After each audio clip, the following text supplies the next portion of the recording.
In about 2015, I always had agents. I had 7 to 10 agents, right? I don't know how, but I did.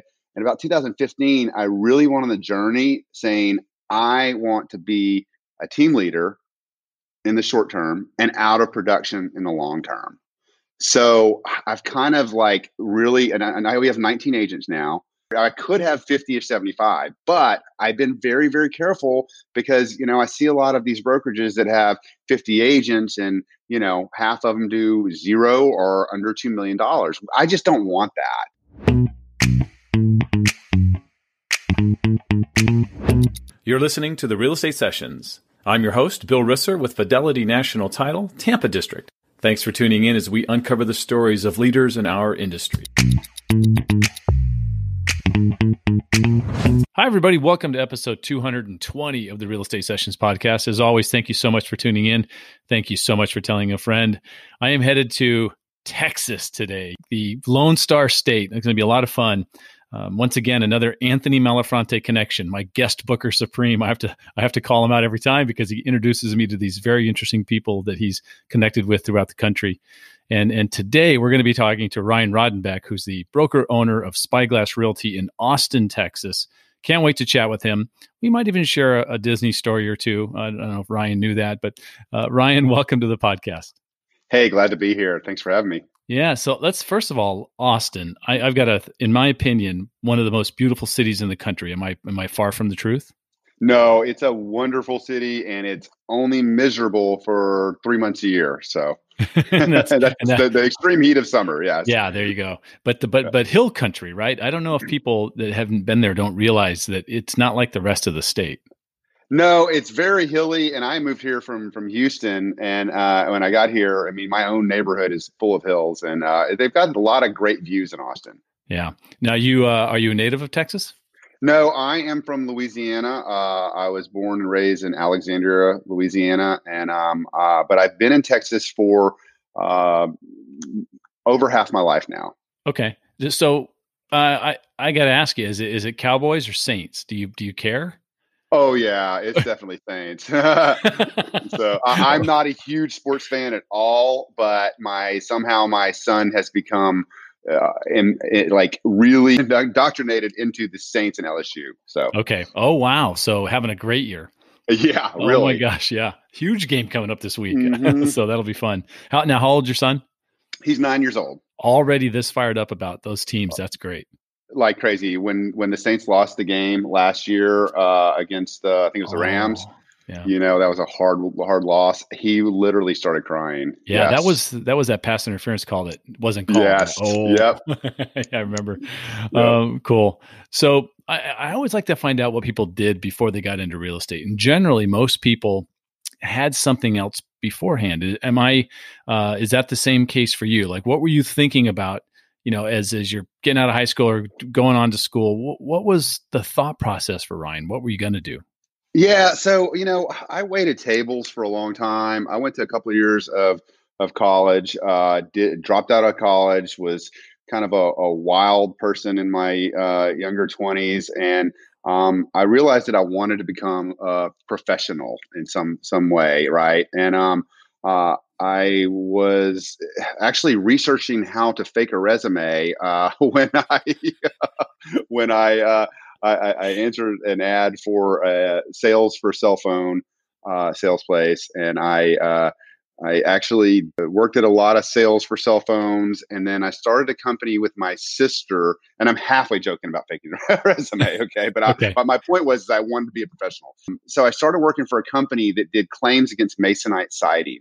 I worked for some attorneys. There was a class action lawsuit against a manufacturer. They were required to advertise, and they would advertise in an area that it really didn't even located. There was tons of stuff all over Houston and Austin. I worked for some attorneys doing that. I figured out that I could do it on my own. My sister sold a company in California. I convinced her to move to Austin, partner with me, and basically we started identifying homes that had this siding. We would mass mail, door knock, let them know that you have a claim on your siding. You can file it yourself, or we could file it for a 30% fee. They would at that time, they'd probably look it up online to see how it was done. Figured out it was just a pain, and we could do it for them. So we did that until the statute of limitations ran out in 2005. We had worked for a lot of property management companies, so I had an interest in real estate, interested in it specifically in investment real estate, and that's how I started. I wanted to be a quote investment specialist in real estate. The lead generation you described for the work you're doing for the attorneys sounds just like what you'll be doing in real estate. I mean, talk about a great learning ground, right? Sure. Yeah. Yeah. It's actually easier because, like, we're here to give you money. Like, they just needed to make sure that we're not scamming them in some way. Right. And once they did that, we always got a call back. Let's talk about those first few years in real estate. What did that look like for you? How did you, first of all, who were you with originally? And was it all investment stuff that you were working? Yeah. For the first few years, it definitely was. I started a company with a guy out of California who was doing investment property. I've never been with anybody other than a 9-month period. The guy in California was a broker in Orange County. He had 4 offices. I was a co-owner of the one in Austin. And basically, he was having seminars in California. He was advertising in those magazines, the old magazines you see at the store. Yep. He would advertise duplexes and fourplexes in Austin and North Carolina and wherever, in Bullhead, Arizona, I believe. Oh yeah, Bullhead City. No, well. Yeah.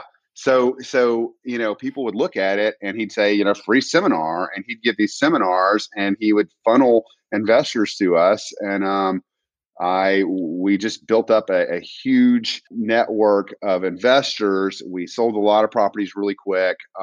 We started a property management company, and that was basically my downfall. I was going to go right there to that. Property management seems to be, well, first of all, I'll share this story. The real estate commissioner in Arizona, every class or every time I saw her show up somewhere to talk to a room full of realtors, she would just say, don't stop doing property management. Just save yourself the headache. Is she right? It's the worst job in the world. Yeah. Salespeople are not built for property management, and property managers are not built for sales. Right.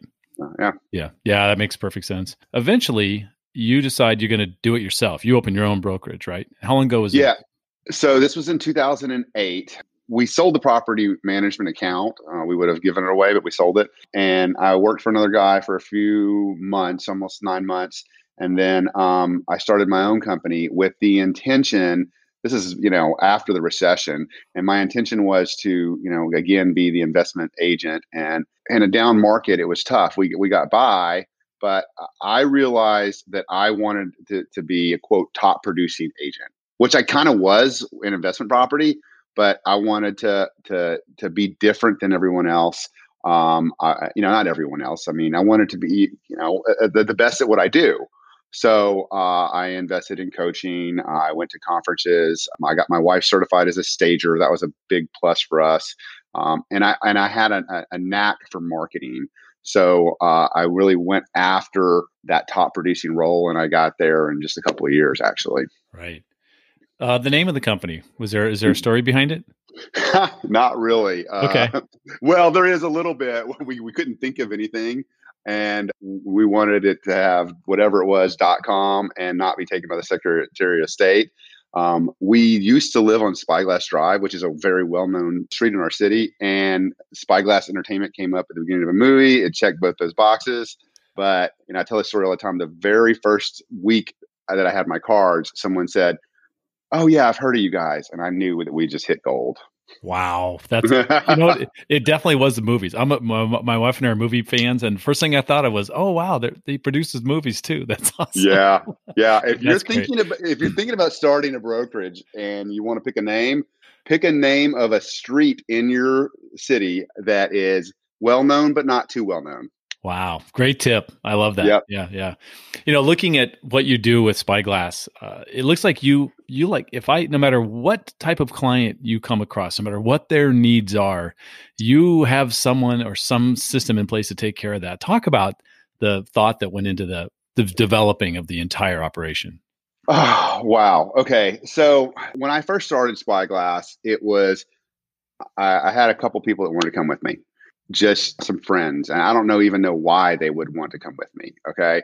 And then I kind of became a top producing agent. I had a couple of agents still with me. Um, what I decided was I'm going to develop systems for getting clients, advertising listings, advertising myself. And if anybody else wanted to use that, fine. If not, it doesn't matter. Right. In about 2015, I always had agents. I had 7 to 10 agents, right? I don't know how, but I did. And about 2015, I really went on the journey saying I want to be a team leader in the short term and out of production in the long term. So I've kind of like really, and we have 19 agents now. Wow. I've been very, very, I could have 50 or 75, but I've been very, very careful because, I see a lot of these brokerages that have 50 agents and, half of them do 0 or under $2 million. I just don't want that. It's not representative of me. So I've passed on a lot of people. A lot of people passed on me. Sure. So we've been really careful to grow. And it seems like we've got a stable of agents with a lot of different specialties. And we mostly focus on residential. There's several of us here that do a little bit of investment property, residential investment.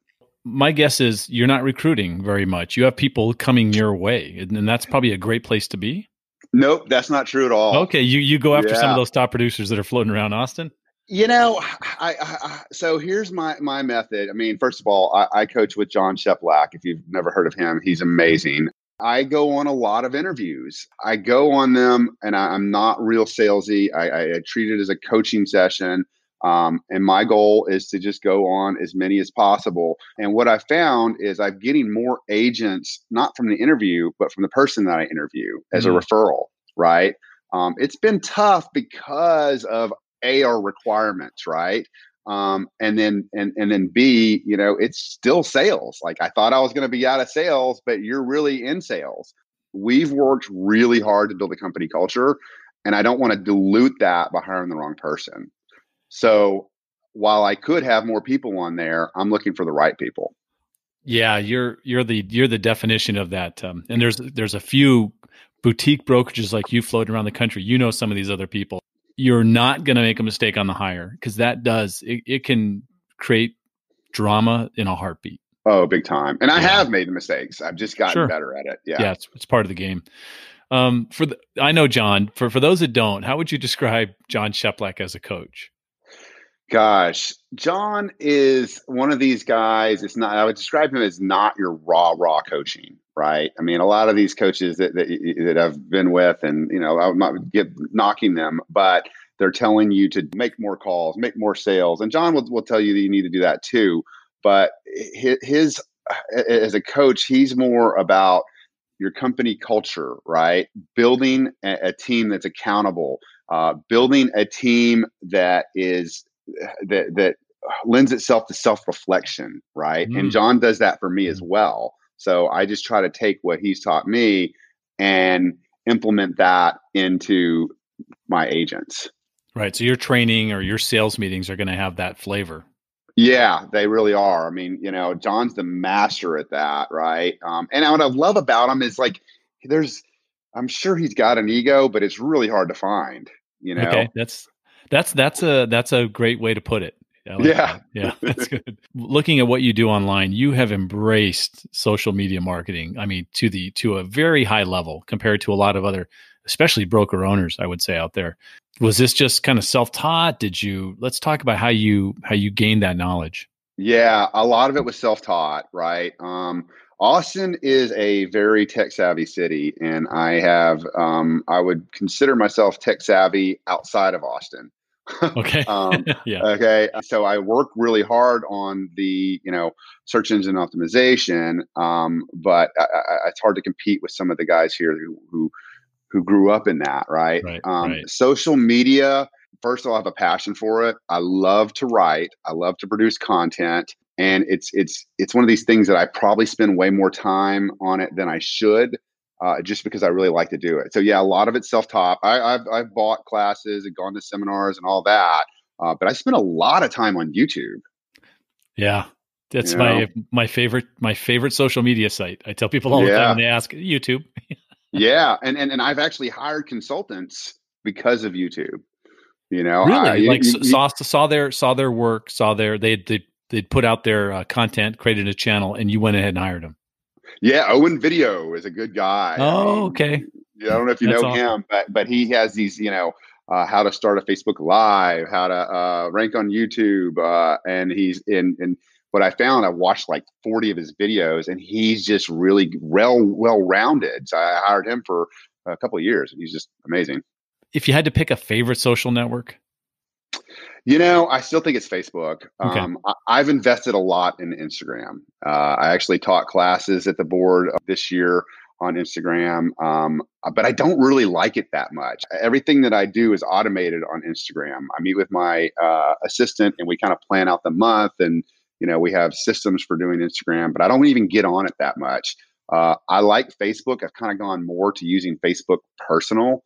When it comes to advertising, Facebook is the best. I mean, we do a lot of retargeting. If you go to my site, we will stalk you for 6 months unless you come back, and then we'll stalk you for six more. Well, I'm going to talk about that in a minute. I noticed you've done some volunteering at the association level, probably at the state, probably local as well, maybe even NAR. Talk about why that was important to you at the time. Yeah, so I was on an MLS committee, and I wanted to be more involved, and that was kind of something that was interesting to me. It was tech, and then in 2017, our board had kind of an uprising here. I don't know if you remember that or heard about that, but oh yeah, definitely.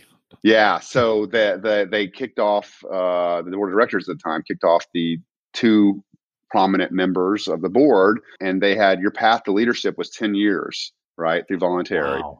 So those two guys and four more of us went, mobilized. We're very prominent members of the realtor community, top producers, most of us, and we mobilized and we petitioned the membership to get us on the board of directors. And then that was in 2017. Our first year was as in office was 2018. We changed it so that anybody can join by way of just running for an election. What I found with that, it's been one of them, and I recently resigned. I've got wanted to focus on my family and my brokerage, but it has taught me so much about the industry, and I just love being involved with it. I think I will be involved again, but it was a huge time commitment. As your son and your family gets a little bit older, you'll find some time again. You'll be Yeah.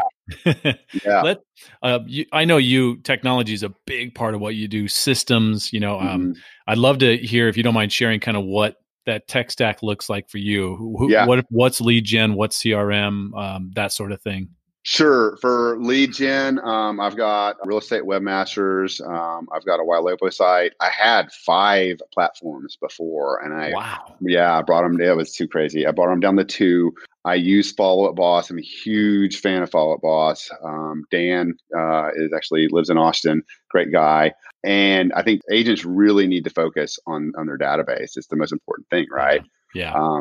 We also, I'm a founder of a company called Broker Flow that we do measurement. It works with Follow Up Boss that basically I can look at, and I'm not an analytic type person, believe it or not, but you can look and see what lead source is providing you the most revenue, what agent is doing better, what months of the year, just all these analytics things at a touch of a button. That's been immensely helpful. And then finally, BombBomb. Oh, good. It's funny. Of all of those, I'd Follow Up Boss, I hear nothing but, great things about, but I'm like a BombBomb fanatic. I love that tool. Are you using it? Is your team using it pretty regularly? The team is, yeah. Okay. I don't use it as much as I should. Again, I'm not as into sales, but I should use it more with even agents that I'm trying to recruit. Right. That's my business now. Internally, Yeah. right. Yeah, exactly. And I forgot to tell you, Workplace. I'm a huge fan of Workplace. Oh, awesome. Yeah. Yeah. Workplace by Facebook. I'm actually on the customer advisory board there. And I think that is a huge part of my company culture too. Perfect. If you're not familiar with Workplace, it's basically enterprise Facebook without your opinionated friends or relatives and Sure. advertisements. It's perfect. Yeah. Yeah, that's good. I'm gonna get to the final question here because you and I are doing something a little different on this episode. Yeah. It's going to be fun. So let me ask you this question. The same one I've asked 219 guests before you, and that's, what advice would you give a new agent just getting started? Yeah. So I've got a two-part answer to this. If you're a new agent, what you need are three things, which is systems, training, and leads. Okay. A lot of companies offer leads, but what I mean is really internet leads if you're brand new, unless you just come with the sphere of influence, right? When I say systems, that means tech. Everyone has it, right? Yep. So it's basically leads and training. And then the other thing I would tell agents is get out to conferences, man. I mean, no one dishes on the scoop of what they're doing more than a top producing agent at a bar. Okay, buy someone a drink Let me write that down. Hold on. yeah, right. And choose who choose who you get this advice from wisely. But like the reason Anthony is referred to so many people is because he's made these great connections at conferences, and so have I, and that's been a huge part of my business. Ryan, if somebody wants to reach out to you, what's the best way for them to get in touch with you? My email is ryan@spyglassrealty.com. I have two social media channels that I promote that are for me, which is facebook.com/realtyhack and instagram.com/realtyhack. So we're not going to wrap this up. This is going to be very fun and interesting. What I'm going to do now is I'm going to actually throw this over to Ryan. You're going to actually kind of interview me and ask me a few questions because you are starting your own podcast. I am. You were like the fifth or sixth guest. So basically, I've done a Facebook Live broadcast for over a year now, and we're moving to a podcast. We'll still be doing some of those. So Bill, if you would tell me your background and tell me what is it that you do for Fidelity? Yeah, so my official title is Vice President of Digital Strategy. I got to make that up, so that's always cool, right? Right. And my role is to help realtors, real estate professionals, lenders be smarter with technology. Literally, my job is to go to those conferences, to connect with really smart people, and to figure out how they're doing things. This podcast that I do, the Real Estate Sessions, is built for that reason. I mean, it really has connected me with people around the country.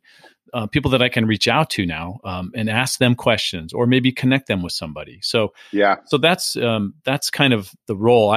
I'll celebrate 20 years with the company in January, right? So I've been with the company a long time. My first 10 years, I was a branch manager in escrow, so I have that side of the equation in our world, which was rewarding and challenging and a grind at times.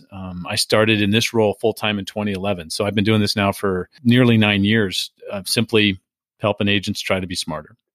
Yeah, and one of the reasons that I reached out to you is our common friend Anthony. And believe it or not, Bill interviewed me first because he's an expert. He's a veteran at this podcast stuff. But I reached out to you because Anthony told me about you for a long time, and I asked him to introduce you because of your podcast. Also, because Fidelity has been really smart with their tech stack, right? They own everything, right? I don't know about everything, but we're definitely in the game. Yeah, and so so your job with Fidelity is on a national level. Is that right? I've done some stuff on a national level, but I tend to be more regional. So I'm in the Florida area, and I'll be helping out a little bit over in Texas, actually, here in the near future. Oh, cool. Yeah. Very cool. Okay. And so, I've listened to, gosh, I don't know, maybe 10 or 15 of your podcasts over the last week or so. And that's one of what I want to kind of interview you about. Sure. So, what I see agents starting podcasts, and I've listened to several. Some are good and some just aren't, as someone who's starting a new podcast, what makes a successful podcast? Well, I think one, it's almost what makes a successful realtor or a successful broker owner, and you got to have a passion for it. It's got to be, you got to want to do it. It's if it becomes a chore, I think that's an issue, and I think you can sense that sometimes. So if you're just getting started, first of all, just kind of make that determination: is this something that I'm going to be passionate about, that I want to do?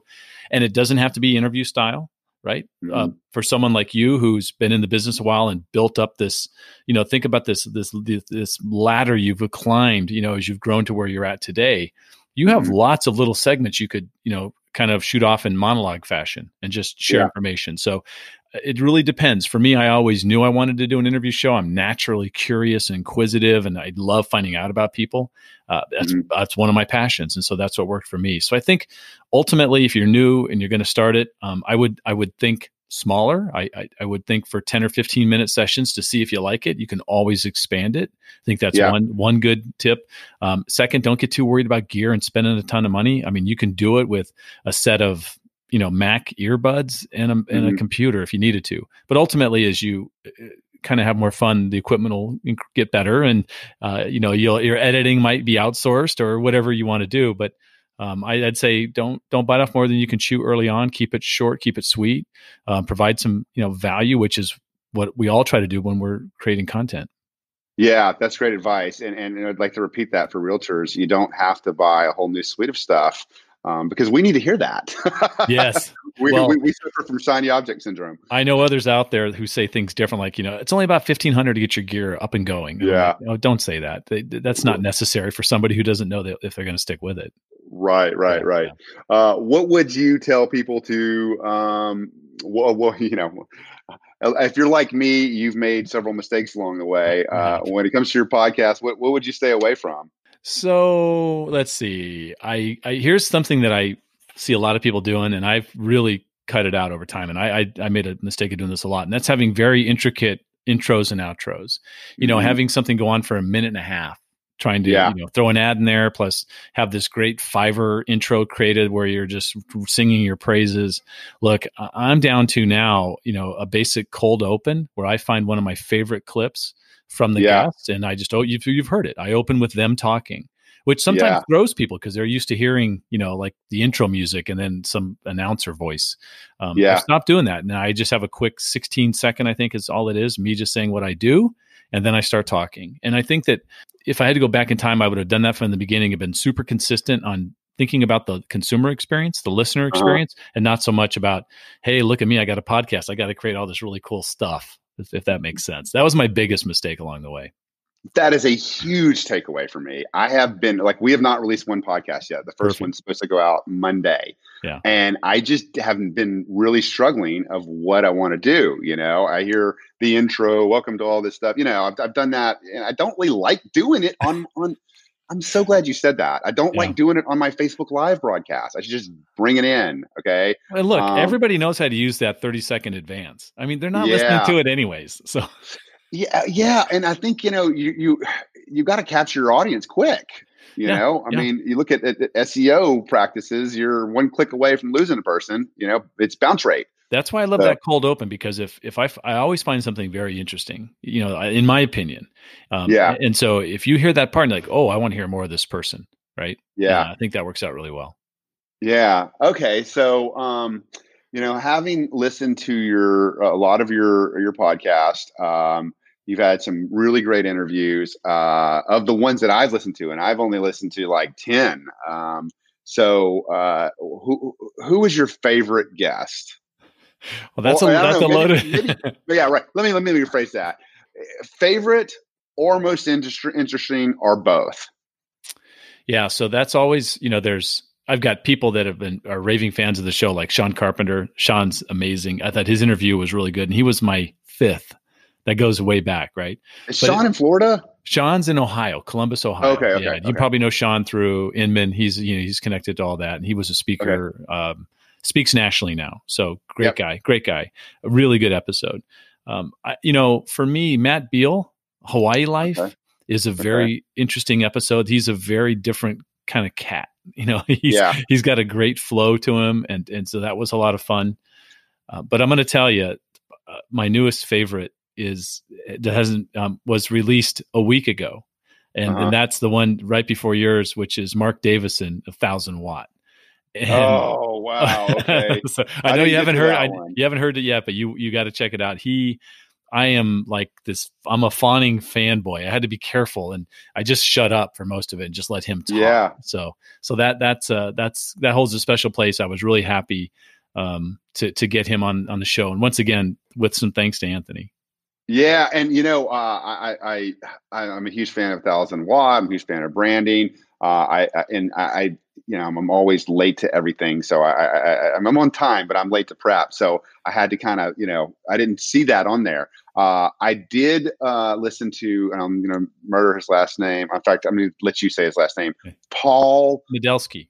Medelsky. Yeah. I thought he was great. It spoke to me personally as someone who is really about to get out of production. And, very interesting how he left a big box brokerage and, went independent. I thought that was really good. He was really informative. Mr. Rand, Joe Rand. Joe Rand is. Yeah. He is. Do you know if you met Joe before?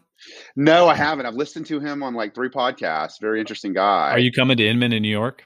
I am. So make sure we get together and I'll have you meet Joe. Yeah. He's a fantastic guy. Just brilliant. Gotcha. Yeah. Okay. And then I guess this is our last question here, but you have had your last question on every podcast is what's your best piece of advice for new agents? So you've heard 220 of these so far? Yeah. I have. What's your favorite one? So I'll give you what was my favorite, because it happens, right? It evolves, and so you might get a new favorite. For the longest time, my favorite was Jeff Seabach, the Seabach team in Scottsdale, Arizona. He and Phil Sexton have an amazing operation. They're going to do $250 million this year, right? Yeah. And his answer was, go preview 200 homes your first 30 days in the business. Ooh, that's nice. And I can see you're going, oh yeah. And I was like, well, what's the rationale? Because I'm not a realtor. And he said, Bill, you get to learn a lot about the business. You get to learn a lot about value, what people think, what other agents are thinking. And he says, and you have nothing but time on your hands the first 30 days. That's 7 a day. Go see 7 houses a day, your first month in the business. And so I thought that's a brilliant answer, right? Because you also get to know the market. Absolutely, you're able to, everything. Yeah, I mean, that's the hard thing about having conversations with leads is that you're maybe you're trained on sales, but you don't know the market. I mean, you do 7 homes a day, even for a month. Like you're going to be able to speak to the market after that. Right. That's brilliant. Yeah. So I really, really enjoyed that answer. But recently I've had Dan Stewart on from Happy Grasshopper, and I know Dan 3 words in his answer, and it was express sincere concern. And I thought that's a grand slam. Yeah. I thought that was awesome. So right now that's my favorite. Gotcha. Well, it's been a pleasure. And I tell my audience where they can find you. Yeah. So you can reach me. Really, the easiest thing to do is just kind of find me on Facebook or Instagram or YouTube. I'm Bill Risser everywhere. It's the easiest way. It's bill.risser@fnf.com if you want to email me. But I'm always looking to engage with somebody socially. That's a very simple way to do that. And the name of your podcast? So the Real Estate Sessions, right? And you can find that at therealestatesessions.com or wherever you find podcasts. It's available. I'd love your feedback, and I'm always looking for guest suggestions. So if someone wants to send one of those, send them along. It's always the way that I continue to grow it. So wait, let me ask you one more question. Sure. This is what I thought of it. So you were at the your podcast won at the Inman in July, right? It did, yeah. Yeah. So I Inman Innovator Award for podcast / video. So gotcha. We were really disappointed because my group was up there. My CEO Emily Shinevert with by the way, Realtors, who's amazing, and I need her on my show. Can you? That's what I was going to suggest. She's amazing. Okay. I just had her on mine last week, and that's going to be airing next week. She's one of my first people. I watched her stuff. She's amazing. So I can't wait to talk to her. Yeah, but congratulations on that. Thank you for all your help with this, and we'll see you in 2 months. Yeah. So we'll see you in New York. Okay, have a good one, buddy. Thank you.